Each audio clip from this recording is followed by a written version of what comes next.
సంవత్సరాల తరబడి government job కోసం వేచి చూస్తున్నారా? కేవలం 8 నెలల్లో మీ కల నెరవేర్చుకోండి. వెంటనే కింది నంబర్స్‌కి కాల్ చేయండి. నమస్తే, వెల్కమ్ టు సుమన్ టీవీ. ప్రస్తుతం మనతో పాటు ఉన్నారు ఫ్యామిలీ కౌన్సిలర్ రజనీ రమ గారు. నమస్తే మ్యామ్. నమస్తే నవీన. మ్యామ్, ఒక పదం ఉంది కదా, ఏ వయసులో జరగాల్సింది ఆ వయసులో జరగాలి అంటారు. అంటే జరగకపోతే వచ్చే అనర్థాలు ఏముంటాయి? ఒకసారి ఈరోజు వాటి గురించి మాట్లాడుకుందాం మేడం. ఇప్పుడు వస్తున్నవన్నీ అవేగా. అంటే ఇప్పుడు నేను ఒక పాయింట్ తీసుకొస్తాను. అంటే పెళ్లి తీసుకుందాం సందర్భం. మనం చాలా వీడియోస్ చేసాము. పెళ్ళే తీసుకుంటే, పెళ్ళి అనేది కరెక్ట్ ఏజ్లో జరగకపోతే వచ్చే ప్రాబ్లమ్స్ ఏముంటాయి? అంటే సొసైటీ పరంగా కానీ, ఆడపిల్లలకే కానీ, అటు అబ్బాయిలకే కానీ ఎలా ఉంటుందంట? ఇప్పుడు చదువులు ఎటు ఇంపార్టెంట్, అలా అని చెప్పి టీనేజ్లో పెళ్ళిళ్ళని మనం చెప్పాం. చదువు ఇంపార్టెంట్ కాబట్టి గ్రాడ్యుయేషన్. ఇప్పుడు పాత రోజుల్లో ఏం చేసేవారు, డిగ్రీలోకి రాగానే సంబంధాలు చుట్టం మొదలు పెట్టేవారు. ఎందుకంటే ఒక మంచి సంబంధం సెట్ చేయాలంటే టైం పడుతుంది, తొందర పడకూడదు. ఆడపిల్లకి పెళ్లి చేసేటప్పుడు తొందర అస్సలు పడద్దు. అందుకనే డిగ్రీలోకి రాగానే స్టార్ట్ చేసేవారు. ఆ 2-3 ఏళ్లలో మంచిగా ఎవరు బాగున్నారో, అన్ని స్థితిగతులు, ఆ అబ్బాయి ఎలాంటి వాడు, వాళ్ళ పేరెంట్స్ ఎలాంటి వాళ్ళు, ఇవన్నీ చూసి సెట్ చేయడానికి అంత టైం పట్టేది. ఈ లోపల చదువు కంప్లీట్ అయ్యేది. చదువు అవ్వగానే 21 ఆ టైంకి చేసేసేవారు పెళ్ళి. ఇప్పుడు అలా లేదు కదా. ఇష్టం వచ్చినప్పుడు అన్నీ అయిపోయాక కొంచెం ముసలితనం ఇంకా మీద పడుతుంది అనగా చేసుకుంటున్నారు. అన్నీ అయిపోయాక అప్పటికి అన్నీ అయిపోతాయి. అన్నీ అయిపోతాయి, అన్ని అనుభవాలు వచ్చేస్తాయి. ఏంటంటే పెద్దవాళ్ళు అయిపోతారు కదా. వాళ్ళు ఏంటంటే అన్ని పెద్ద పెద్ద విషయాలు చెప్తుంటారు. నీకేం తెలీదు, ఇది ఇలా చేయాలి, అది అలా చేయాలి, నువ్వు ఇలా చేస్తే పాడైపోతావు, ఇలా చేస్తే నువ్వు బాగుపడతావు అంటని చెప్పడం మొదలు పెడతారు. ఎందుకంటే అన్ని డక్కా మొక్కలు తిని అనుభవాలు సంపాదించారు కాబట్టి ఇక వాళ్ళకి మనం చెప్పడానికి ఏం మిగలవు. అవును, వాళ్ళే చెప్తుంటారు, పెద్దవాళ్ళు అయిపోయారు కదా అన్ని విధాలు. ఇంకా చెప్పాలంటే ఇంకా మనకన్నా ముందు వాళ్ళు అనుభవజ్ఞులైపోయారు అన్నిటిలో. కాబట్టి వాళ్ళు బాగా చెప్పగలుగుతున్నారు. ఆ స్టేజ్ ఆ వయసు వచ్చిన తర్వాత, జుట్టు మెరిచిన తర్వాత పెళ్ళిళ్ళు చేసుకుంటున్నారు. అఫ్కోర్స్ జుట్టు ఇంకా చిన్న వయసులో 25 మెరుస్తున్నాయని వేరే విషయం.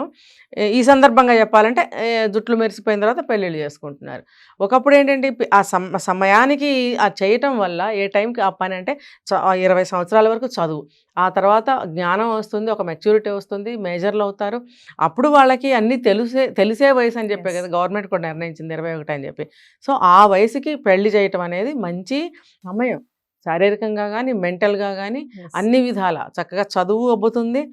ఇంట్లో తల్లిదండ్రులు చెప్పిన మాట వింటూ పెరుగుతూ ఉన్న వాతావరణంలో ఉంటారు. కాబట్టి ఈ వాతావరణంలోంచి వెంటనే అత్తగారిల్లు అనేటువంటి ఒక వాతావరణంలోకి వెళ్ళడము, ఆ ఇల్లు కూడా మనదే అని అనుకోవడం. ఇంకా అంటే అవతల నుంచి వేరే కష్టాలు వస్తే మనం చెప్పలేం.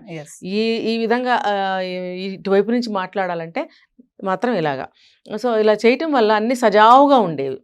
తర్వాత ఆలోచనలు వక్రదారి పట్టేవి కాదు, బుద్ధులు కూడా వక్రదారి పట్టేవి కాదు. అన్నీ కూడా సక్రమంగా ఆలోచించడానికి అలవాటు పడి ఉండేవారు. ఇంట్లో కూడా అలా పెంచుతారు కాబట్టి. ఇప్పుడు ఎలా ఉంది చూస్తున్నారు కదా, అంతా ఇప్పుడు బయటకు వచ్చాడు. అసలు ఫస్ట్ ఆఫ్ ఆల్ బయటకు వచ్చాడు. ఇంకా దానికన్నా ముందు హాస్టల్స్లో చదువుతున్నారు చాలామంది. హాస్టల్స్లో చదవడము, జాబులు రావడం, బయటకు వెళ్ళిపోవడం. ఇంకా వాళ్ళకి తల్లిదండ్రులు చెప్పే అవకాశాలు తక్కువే ఉంటున్నాయి.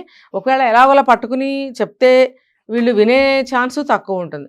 ఒకవేళ విన్నా అక్కడ వరకే సరిపోతుంది. బయటకు వచ్చేటప్పటికి అవి వాళ్ళు అలాగే చెప్తారులే అని వాళ్ళ ప్రకారం వాళ్ళు చేసుకుంటున్నారు. అదేంటని తల్లిదండ్రులు క్వశ్చన్ చేస్తే అక్కడ సెట్ అవ్వవు మీరు చెప్పేవి అని అంటున్నారు.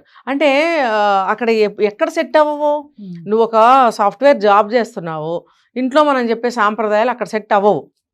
అసలు ఆ సందర్భంగా చెప్పరు. మరి నువ్వెందుకు ఏది చెప్పినా అక్కడ సెట్ అవ్వదు అంటావు?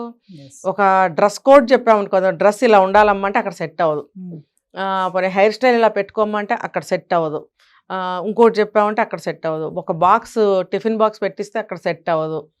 అంటే ఇవేవి ఉద్యోగం చేసేవాళ్ళు మనుషుల్లాగా బ్రతకూడదని చెప్తున్నారు అక్కడ. అందుకని సెట్ అవ్వదా? అంటే తల్లిదండ్రులు చెప్పి చూస్తారు, వదిలేస్తారు. తర్వాత ఏమోలే అక్కడ సెట్ అవ్వదంట, మనకెందుకులే. ఇప్పుడు చూస్తున్నాం కదా, గాజులు వేసుకోమంటే అక్కడ కుదరదు, పట్టీలు పెట్టుకోమంటే కుదరదు, కాలు మట్టెలు పెట్టుకోమంటే కుదరదు. మరి ఎనీథింగ్ మీరు ఇంకా అర్థం చేసుకోండి, ఏది సెట్. ఉద్యోగంలో చేతి ఇవన్నీ తీసేయమంటున్నారా? బోడి బొమ్మల్లాగా వెళ్ళమంటున్నారా? ఇప్పుడు ఏమవుతుందంటే అక్కడ ఇంకొక రాంగ్ స్టెప్. ఇలాంటి వాళ్ళని చూసి అబ్బాయిలు కూడా పెళ్ళిళ్ళు అవ్వలేదేమో అనుకునే ఛాన్స్ కూడా ఉంది కదా. వాళ్ళు ట్రై చేస్తూ ఉంటారు ఈ అమ్మాయిలకి. వీళ్ళేంటి పెళ్ళైన అమ్మాయిల్లాగా కనిపించడానికి ఇష్టపడరు. అవును, నువ్వు లవ్ చేస్తావో లేకపోతే ఇంట్లో మ్యాచ్ చూసి పెళ్లి చేస్తారో, పెళ్ళి అయిన తర్వాత నువ్వు యాక్సెప్ట్ చేసి ఒక వైవాహిక జీవితం మొదలుపెట్టిన తర్వాత, లీడ్ చేస్తున్న తర్వాత పెళ్లి కాని అమ్మాయిలాగా కనపడాలని ఎందుకు అనుకుంటున్నావు? చిన్న వయసు అమ్మాయిలాగా కనిపించాలని కూడా తప్పులేదు. పెళ్లి కాని అమ్మాయిలాగా కనిపించాలని నువ్వు ఎందుకు అనుకుంటున్నావు అంటే, ఇంకో పెళ్లి చేసుకోవాలనుకుంటున్నావా, లేదా ఇంకొకరితో లవ్లో ఒకరితో కాదు, ఎంతమంది ట్రై చేస్తారు ఒక పెళ్లి కాని అమ్మాయికి? అంతమందితో నువ్వు మళ్ళీ ట్రై చేయించుకోవాలని అనుకుంటున్నావా? పెళ్ళైన అమ్మాయిలాగా కనిపించడానికి మాత్రమే ట్రై చేయాలి. అప్పుడు ఎవరు నీ మీద కన్ను వేయడం, చెయ్యి వేయడం, వెకిలి మాటలు మాట్లాడటం ఇలాంటివి జరగవు. ఇంకా నీకు ఒక గౌరవం సమాజంలో. పెళ్ళైన అమ్మాయిరా మనకి ఎందుకు లేని పక్కకి వెళ్తారు, ఖచ్చితంగా వెళ్తారు. పెళ్లిగాని అమ్మాయిల మీదే ట్రై చేస్తారు. ఎప్పుడైతే పెళ్ళైన అమ్మాయి ఇటువంటి ప్రయత్నాలు చేస్తుందో అప్పుడు ఖచ్చితంగా అవతలాడు పెళ్ళైన అమ్మాయి అని తెలిసినా కూడా తను ప్రయత్నిస్తాడు. ఇవన్నీ జరుగుతున్నాయి. అందుకని ఈ ఆలోచనలు దేనికి వస్తున్నాయి? వయసులు ముదిరిపోయి రాష్ట్రాలు దాటి ఊళ్ళు దాటి బయటకు వస్తుంటే జరుగుతున్నాయి. అంటే ఏ వయసులో జరగాల్సింది ఆ వయసులో జరగాలి. ఎక్కడ ఉండేవాళ్ళు అక్కడ ఉండాలి. ఉద్యోగాల మీద ఎక్కడికైనా వెళ్తే మాత్రం మీరు మారిపోతారా? మీరు మారిపోయే బుద్ధి ఉన్న వాళ్ళైతే మీరు ఊరు దాటి వెళ్ళకండి, మీరు ఇక్కడే ఉండండి. ఎందుకంటే మీ బ్రతుకులు బాగుంటాయి. ఏదో ఉద్యోగం వచ్చిందని చెప్పి ఊళ్ళు ఏళ్ళు దాటి వెళ్ళిపోతున్నారు, మీ బుద్ధులు కూడా అలాగే వెళ్ళిపోతున్నాయి. దానివల్ల ఎవరికి నష్టం కలుగుతుంది? వీళ్ళకే. ఇప్పుడు పెళ్ళి అని మీరు అన్నారు కాబట్టి చెప్తున్నాను. ఒక వయసులో పెళ్ళి జరిగితే ఏమవుతుందంటే ఆరోగ్యం బాగుంటుంది. అంటే ఏంటి? జ్వరం రాకుండా జలుబు రాకుండా నేను అనట్లేదు, ఆలోచనలు అది అన్ని మెంటల్గా కానీ ఫిజికల్గా కానీ మీరు చాలా ఆరోగ్యవంతంగా ఉంటారు. హెల్దీ వాతావరణం అనమాట అది. ఇప్పుడు చూడండి, ఒక మంచి ఫుడ్ తింటే మన కడుపులో వాతావరణం ఎంత హెల్దీగా అనిపిస్తుంది, ప్రశాంతంగా ఉంటుంది. అలాగే ఇది కూడా మీరు ఒక పద్ధతిగా ఉండాలి. ఒక వయసులో మీరు చక్కగా మంచి ఆరోగ్యకరమైనటువంటి ఆలోచనలు చేసి ఆరోగ్యకరమైనటువంటి పనులు చేస్తే మీ జీవితాలే బాగుంటాయి. ఒక వయసు వచ్చిన తర్వాత మీరు ఏం చేయాలంటే చెడు ఆలోచనలు చేస్తున్నారు. ఇప్పుడు 16 ఏళ్ళు 13 ఏళ్ళు రాగానే వాళ్ళకి లవ్ మీదకి వెళ్ళడం, అది ఆ వయసుకి చేయాల్సిన పనే. 12 ఏళ్ళకి మొన్న ఒక అమ్మాయి చెప్పాను నేను, ఆ అమ్మాయి వయసు 15 అయితే 7 సంవత్సరాల నుంచి లవ్లో ఉంది. అంటే అప్పుడు ఆ అమ్మాయి వయసు ఎంత? 2వ క్లాసో 3వ క్లాసో చదువుతుందంట. అంటే ఆ వయసులో లవ్ ఏంటి అని అడిగినప్పుడు ఏమో నాకు తెలియదు, అట్లా వచ్చేసింది లవ్. నీకు 2వ క్లాస్లోనే 6 ఏళ్ళకో నీకు లవ్ కలిగిపోయింది, 7 ఏళ్ళకే. అంటే నీకు అది ఏంటో కూడా తెలియని, అర్థం కూడా తెలియని పరిస్థితిలో నువ్వు లవ్లో పడ్డానని చెప్తున్నావు. సరే అప్పుడు తెలియదు, ఇప్పుడు తెలుసుగా. ఏదో ఫ్రెండ్షిప్ చిన్నప్పటి నుంచి కలిసి పెరిగామని చెప్పచ్చు కదా. లేదు అంటే ఆ ఆలోచనలు అలా మారిపోతున్నాయి. అందుకని చెప్పి ఆ వయసులో తల్లిదండ్రులు ఏం చేయాలి? అది ఆ వయసుకి ఏం కావాలో అవే నేర్పుతూ ఉండాలి. చదవాలి అని నేర్పాలి. ఇంట్లో తల్లిదండ్రులు చుట్టూ తిరుగుతూ ఉండాలి, తల్లిదండ్రులతో మాట్లాడాలి, తల్లిదండ్రులతో కలిసి అన్ని పనులు చేయాలి, తల్లిదండ్రులతో కలిసి తిరగాలి. నలుగురు చుట్టాలు వస్తే నలుగురితో కలిసి కూర్చుని మాట్లాడాలి. మనం ఒక చోటకి వెళ్ళామంటే అందరం వెళ్ళినప్పుడు అందరితో మాట్లాడుకోవాలి. కొంతమంది పిల్లల్ని రానివ్వరు, పక్కన కూర్చో, అటు వెళ్ళి ఆడుకో, ఇటు రాకు, పెద్దవాళ్ళతో ఏంటి అదేంటి ఇదేంటి అని మాట్లాడుతుంటారు. సరే ఒకవేళ మాట్లాడుకోకూడని విషయాలు మాట్లాడుకుంటే పిల్లల్ని పక్కకు పంపించవచ్చు. కానీ మిగతా సందర్భాల్లో అన్ని అలవాటు చేస్తే కనుక వాళ్ళ ఆలోచనలు సక్రమంగా తిన్నగా ఉంటాయి. ఇప్పుడు నీకు 13 ఏళ్ళకి 16 ఏళ్ళకి లవ్ పెళ్లి చేసుకోవాలని ఆలోచనలు అప్పుడు రావు. ఎందుకంటే నువ్వు ఒక కుటుంబపరమైనటువంటి వాతావరణంలో ఒక సాంప్రదాయం అనే దాంట్లో నువ్వు పెరుగుతున్నావు. నేను ఇక్కడ సాంప్రదాయం అని కూడా చెప్పాలనుకోలేదు, పొరపాటున సాంప్రదాయం అని వచ్చింది. ఎందుకు అని అంటే సాంప్రదాయం అని అంటుంటే కాలుతుంది ఇప్పుడు పిల్లలకి, పెద్దవాళ్ళకి కూడా కాలుతుంది. ఏంటండి సాంప్రదాయం, తొక్కలో సాంప్రదాయం తీసి పక్కన పెట్టండి అంటున్నారు. ఇది నేను పెట్టడానికి నేనెవరిని? నేను మీతో పాటు పుట్టిందాన్ని. నేనేమన్నా ఒక 100 సంవత్సరాల క్రితం ఎప్పుడో పుట్టిందాన్ని కాదు. ఇప్పుడు మనకు అవన్నీ పెట్టారు. చీరలు ఎందుకు పెట్టారు, జళ్ళు ఎందుకు పెట్టారు, ఇవన్నీ ఎందుకు పెట్టారు? మరి ఎందుకు పాటిస్తున్నాం? నచ్చిని పాటిస్తాం, నచ్చని ఇలా అంటాం మనం. అన్నీ అప్పుడు పెట్టినవే, అన్నీ అందుకు పెట్టినవే.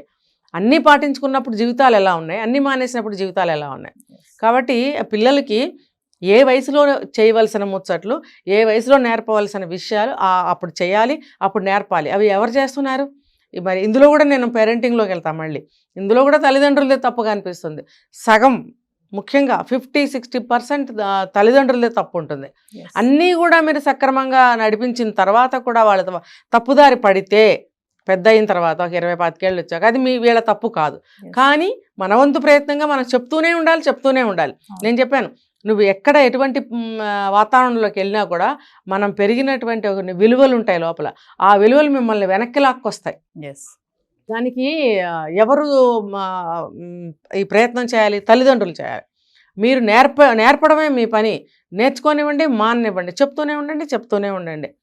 గాడిదల్లాగా ఇంత ఏం చెప్తాం? లేదు, మా అమ్మ మా నాన్న కూడా మాకేం చెప్పరు మా అమ్మ నాన్న కూడా మమ్మల్ని ఏం అనలేదు అనే స్థితికి వాళ్ళు రాకుండా ఉండాలంటే ఎన్నేళ్ళు వచ్చినా సరే పక్క నుంచి ఏదో ఒకటి చెప్తూ ఉండండి. అయ్యా వద్దురా, ఇటు వద్దులేరా, అది వద్దులేరా, చెయ్యరా, ఇది చెయ్యమ్మా అని అలా అంటూ ఉంటే ఎటువంటి వాతావరణంలో ఉన్నా కూడా వాళ్ళకి ఆ విలువలు అనేవి వెనక్కి లాక్కొస్తాయి. అమ్మ నాన్న ఎందుకో చెప్పారు వద్దని, ఎందుకులే అని లాస్ట్ మినిట్లో వెనక్కి వస్తారు వాళ్ళు. అందుకనే నేను చెప్తున్నా, ఏ వయసులో, నేను ఒక వీడియోలో చెప్పా ఇది, 10 ఏళ్ల వయసులో, 14 ఏళ్ల వయసులో, 18 ఏళ్ల వయసులో, 25 ఏళ్ల వయసులో, ఏ వయసులో నేర్పాల్సిన ఆ వయసులో నేర్పితే ఏ వయసులో జరగాల్సిన ఆ వయసులో జరుగుతాయి. ఏ వయసులో ఎలా ఉండాలో అలా వాళ్ళు ఖచ్చితంగా ఉంటారు అనేది నేను ఖచ్చితంగా చెప్పగలను ఈ విషయం. కాబట్టి ఆ పెళ్ళి అనేది ఒక వయసులో చేసుకుని చక్కగా, ఇప్పుడు చూడండి మనం అనుకున్నాం కూడా తిరిగి మళ్ళీ వెనక్కే వెళ్తుంది. బాల్య వివాహాలు మళ్ళీ రావచ్చు కూడా. ఇప్పుడు ఏ టెక్నాలజీ ఎంత ముందుకెళ్తుందో, టెక్నాలజీ ఎంత ముందుకెళ్ళినా సరే జరగాల్సిన అక్రమాలు, అన్యాయాలు, దౌర్జన్యాలు, నేరాలు అనేక ఒక్కదాని ప్లేస్లో 100 జరుగుతున్నాయి. టెక్నాలజీ అంత పెరిగినంత మాత్రాన ఇవన్నీ ఆగిపోతున్నాయా? కాబట్టి మనం పక్క నుంచి మనం చేయాల్సింది మనం సక్రమంగా చేసుకుంటూ వెళ్తే అదేమవుతుందంటే, మనం ఒక సాంప్రదాయపు పద్ధతిలో, సాంప్రదాయం అంటే మళ్ళీ చెప్తున్నా నేను, ఏదో 10 గజాలు చీరలు కట్టుకుని పెద్ద వాల్జళ్ళు వేసుకుని పూజలు చేసి ఇంట్లో అది ఇది అని నేను సాంప్రదాయం అది చెప్పట్లేదు. మనం ఎటువంటి మంచి వాతావరణంలో పెరుగుతూ ఉంటామో అలా అన్నమాట. అలా మంచి వాతావరణంలో ఉంటూ మంచి ఆలోచనలు చేస్తూ ఏ టెక్నాలజీని ఉపయోగించుకుంటే మన దేశం బాగోదండి, కనీసం మన ఇల్లు బాగోదండి, మన ఏడుపులు తగ్గుతాయి కదండి. ఎప్పుడు జరగాల్సింది అప్పుడు జరిగితే అంతే కదా, అనర్థాలు ఏమీ ఉండవు. నేను అదే చెప్తున్నా, మనం ఒక సాంప్రదాయపు వాతావరణంలో మనం కనుక మెయింటైన్ చేసుకుంటూ ఉన్నట్టయితే కనుక ఏ టెక్నాలజీ ఎంత ముందుకెళ్ళినా కూడా ఆ టెక్నాలజీని ఉపయోగించుకుంటూ మనం ఇంకా డెవలప్ అవుతాం.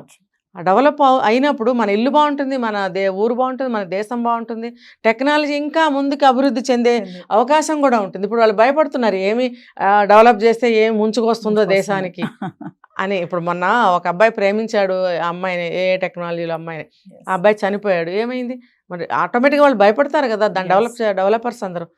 మరి అటువంటి స్థితి రాకూడదు. అది టెక్నాలజీ పెరగాలి. పెరిగితే ఏంటంటే మనిషి ఇప్పుడు ఉన్న పరిస్థితుల ప్రకారం వర్క్ చేయడం, ఇప్పుడు ఒక పొలం దున్నుతున్నారు, ఎంత టెక్నాలజీతో దున్నుతున్నారు, పొలాన్ని ఎంత చక్కగా పండిస్తున్నారు.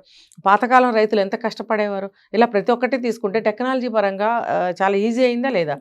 అలాగే ఏ విషయం తీసుకున్నా టెక్నాలజీ డెవలప్మెంట్ అనేది చాలా చాలా అవసరం. అది పెరగాలి, మనం ఇలాగే ఉండాలి. ఇలాగే ఉండి అటువంటి టెక్నాలజీని పెంచుకుంటే కనుక మనం అసలు సుఖశాంతులతో బ్రతుకుతాం. Thank you ma'am.